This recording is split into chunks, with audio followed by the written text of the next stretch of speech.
In 1841, Concord, Massachusetts, a writer who I love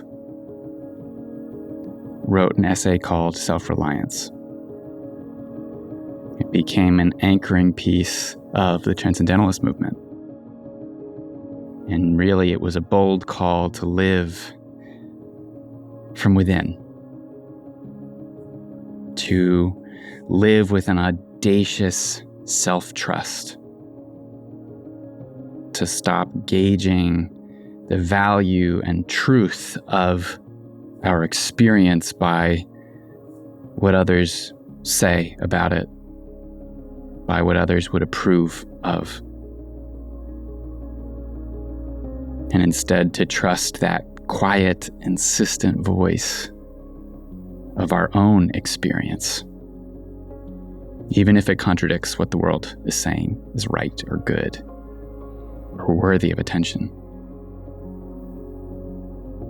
That writer, one of my favorites, was Ralph Waldo Emerson. But I have to admit that growing up in Concord, as I did when I first encountered it and fell in love with this work, I got it wrong.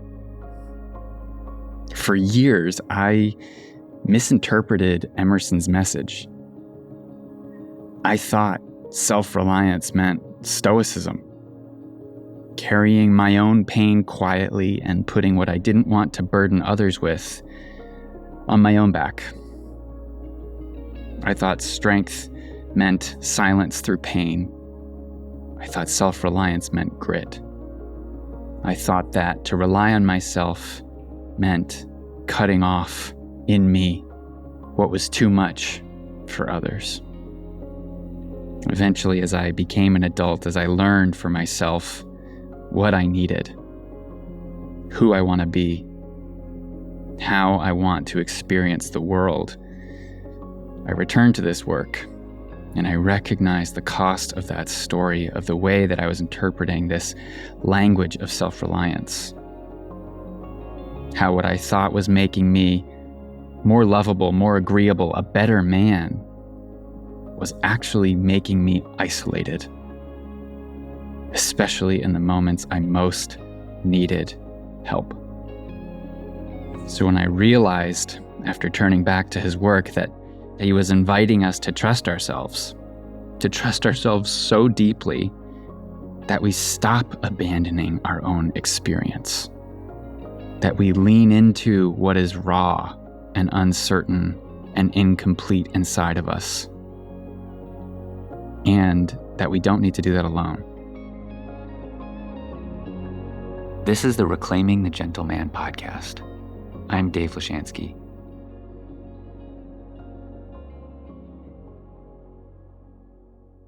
In my own life and journey of growing, in the lives of the men that I work with, I've found that there's this paradox that keeps coming up, and it has to do with self-reliance.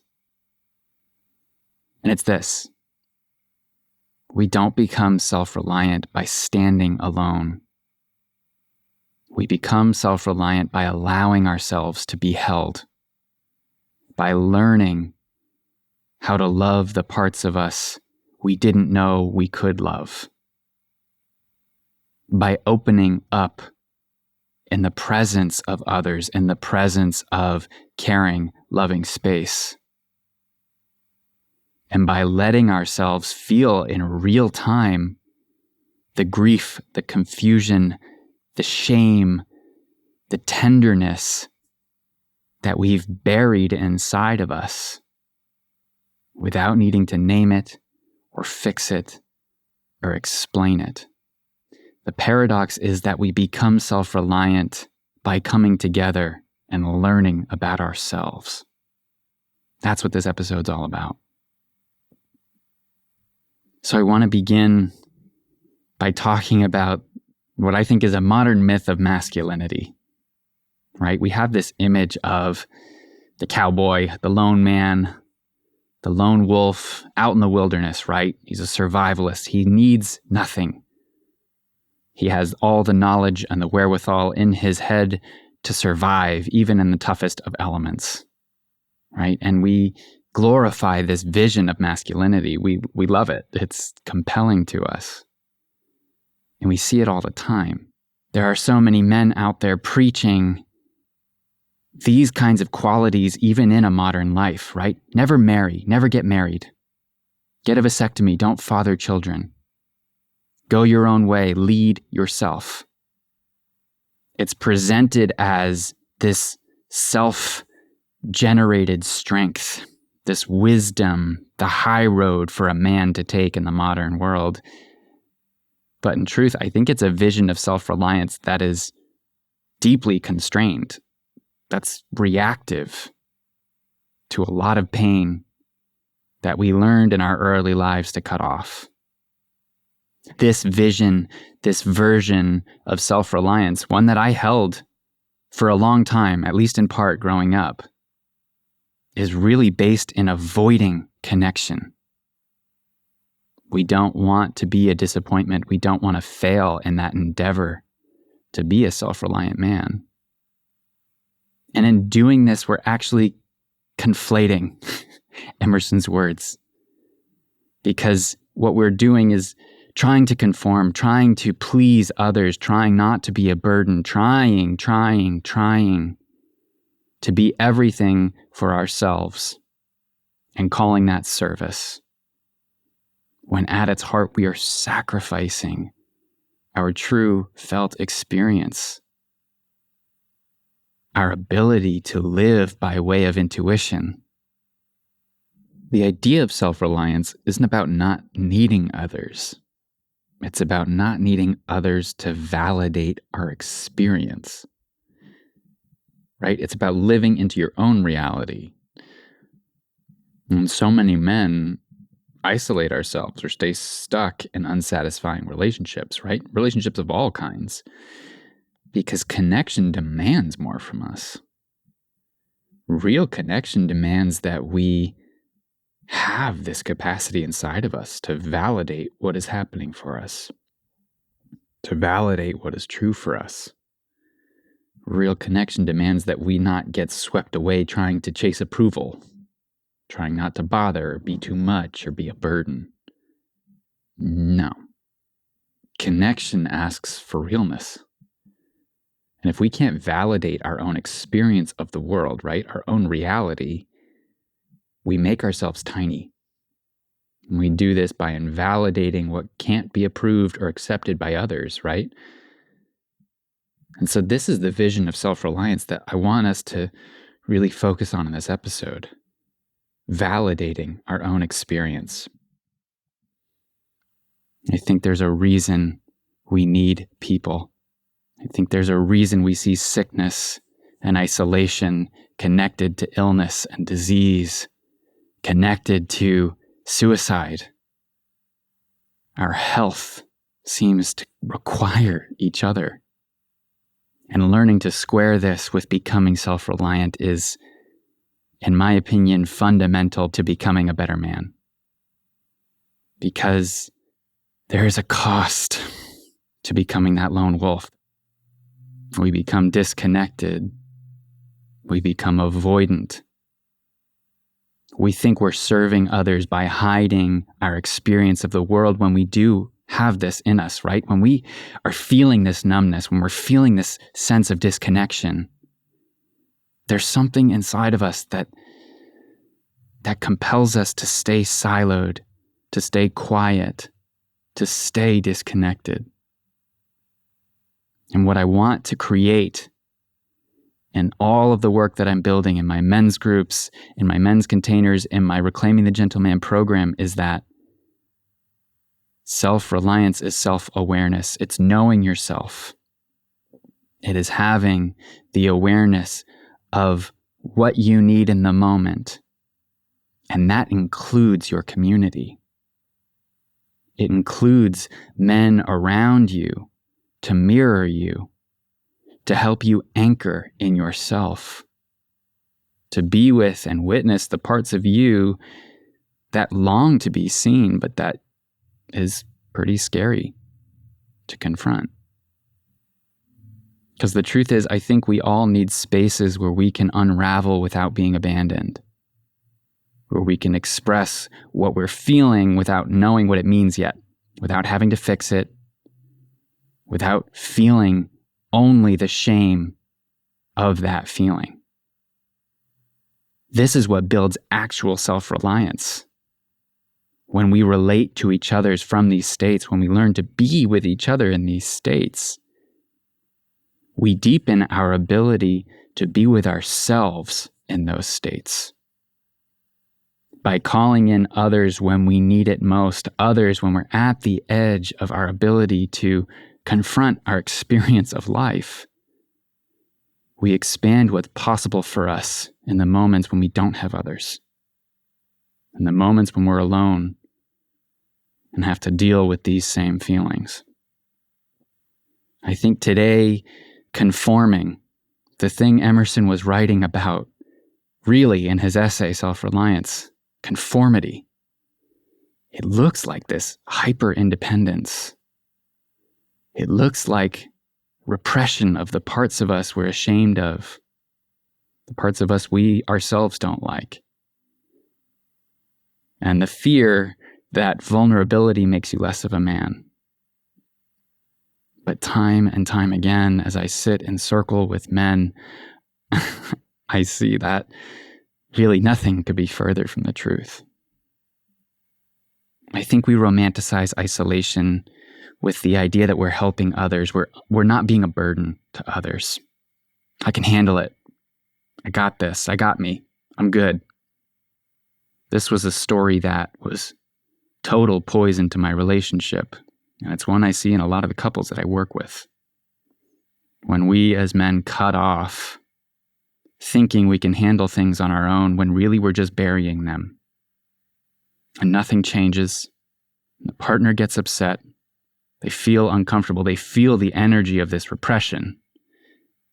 And all we see in that, and our partner's discomfort and continued calling for what's going on, what's wrong, is shame that we're not self-reliant, that we weren't able to be with that part of us, that we weren't able to shed whatever it was that was causing the issue in the first place, be it our grief, our anger, or something else. Oftentimes, the most radical act we can do these days is to be in connection with each other.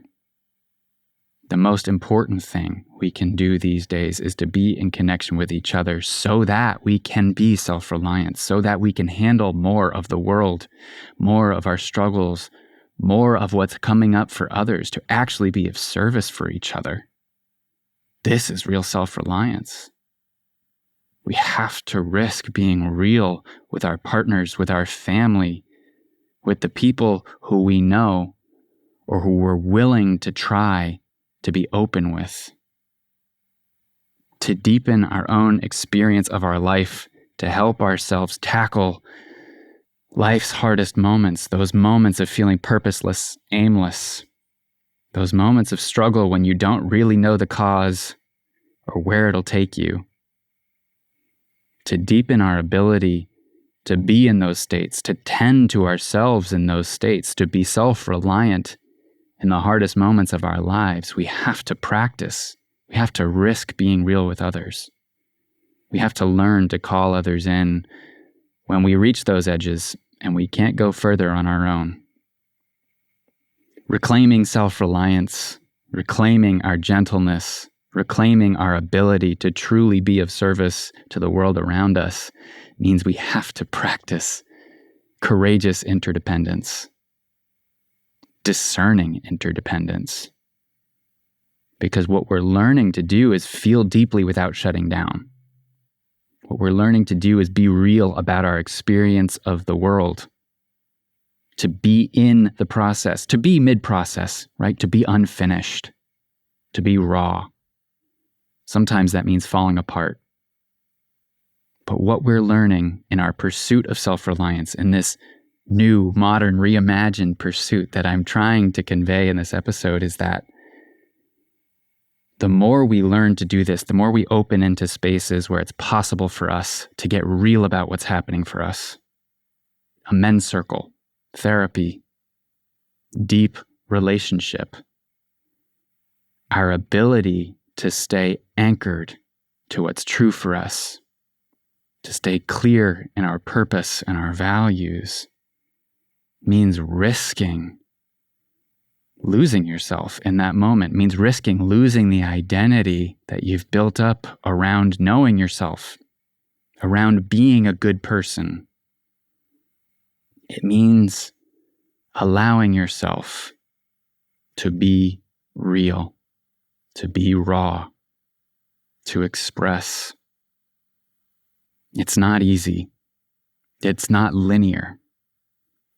And if you're in a season where that task feels particularly hard and troubling, I believe your work in that moment is to allow that to be the case, to be in the process, even if it takes weeks, months. Sometimes the unlock for us, sometimes the big shift, the huge opening comes from just allowing what is to be, without needing to shut it down, without needing to make it a good thing, to celebrate your wins, to intellectualize it. To be self-reliant means to understand you are imperfect, to allow that in yourself, to bring that part of you to others, and to stay anchored, in the end, to your humanity, to allow yourself the ability to become unmoored, to pull up that anchor and move it somewhere else. And so often I think we have these inner pulls to just retreat, to go inside, to go away, to be alone. But so often we attach that to, I need to handle this myself. We try to handle everything ourselves. We stay silent when everything inside of us is screaming. We disappear into our mind, into our looping thoughts, into our pain, into our guilt, into our shame, in a cave, alone. And so many men, so many people in general call this self-reliance. But what it is really is isolation, disconnection, and self-sacrifice. Because more of us have people around us that can hold space than we know. And my challenge for you, if you're listening to this episode, is to find those spaces where you can be held, to seek them out, to seek out the men's groups, the therapists, the relationships that will call you into a greater knowing of yourself, to a more transparent experience of your life, so that the next time you feel the impulse to isolate yourself, to handle it all on your own, to put your burdens on your own back, and never allow anyone to see how heavy it feels, to notice that reaction and call in support. Not so other people can fix it for you, not to heal you, but so that you can see that your burdens are not yours alone. So much of our social anxiety, our social disorder, I think, comes from this idea that we are constantly burdening others. When in reality, I think what we truly want is to be of service to the people around us, especially the people we love most. This is how I want us to reimagine self-reliance, is to know that about ourselves, to deepen our ability to be with ourselves so that we can be there for others genuinely, not faking it like I did at the beginning of my relationship, like I still sometimes do when I'm struggling, pretending that I can handle everything, that I've got it, that I am that guy, the survivalist out in the woods who can make fire out of nothing, who can find the water in a desert cactus. No. I think what we are learning to be the way our relationships are evolving to be is self-aware, self-reliant, so that we can be truly of service, not by sacrificing our needs constantly, but by being real about our capacity and our desire. So what I want you to take away from today's episode is a new vision for self-reliance, one that I think honors Emerson's original intent, with maybe a bit of a modern twist. That self-reliance is knowing yourself well enough to build the resources around you that you need, to put that on yourself, that call to building community, that call to calling on community on yourself. That self-reliance means knowing yourself well enough to know when and how to call those people in. That self-reliance is, in reality, an act of community, an act of service. That the old way that we learned from the men we saw growing up, who would bury everything, the ones who believed that we were unburdening others by holding everything in and pretending it didn't exist, that it didn't affect other people, doesn't work. That self-reliance is really possible only by learning to be with ourselves, by learning to unfurl more and more in love, in men's groups, in finding caring space and allowing yourself to be cared for in it, by learning, by exploring how deeply you'll dare to be loved. That self-reliance is realizing and learning how unimportant the secrets and the shame you bury inside are when they're brought to light. When you're sitting across from a man who shares your experience, looks you in the eye after you share and says, "I've been there. I know what that's like too." How the parts of us we fear would drive others away are in truth the things we can learn to love and hold and care for ourselves. And that sometimes we learn that by receiving it from others. That self-reliance is doing what you need, providing for yourself so that you can continue deepening into the mystery of life with a level of openness and realness about your own experience and what you need and what you want and what you're after, what lights you up. It's not about living off the grid. It's about living what's real and true and in alignment with the life that you want. So let's stop outsourcing and performing strength, and instead start practicing the kind of self-trust that grows in the presence of others. I hope Emerson would be proud of this. I hope you are reclaiming some level of what self-reliance can mean for you and how you can employ it in your life, so that together we can reclaim our gentleness and really reimagine how deeply we can serve each other and ourselves. Thank you so much for listening to this episode of Reclaiming the Gentleman. We are officially wrapped of the first round of the program, the 21-day program, Reclaiming the Gentleman. I'm so moved by the stories and the experience and the connection that we made in that circle, and can't wait to bring another group of men through this journey.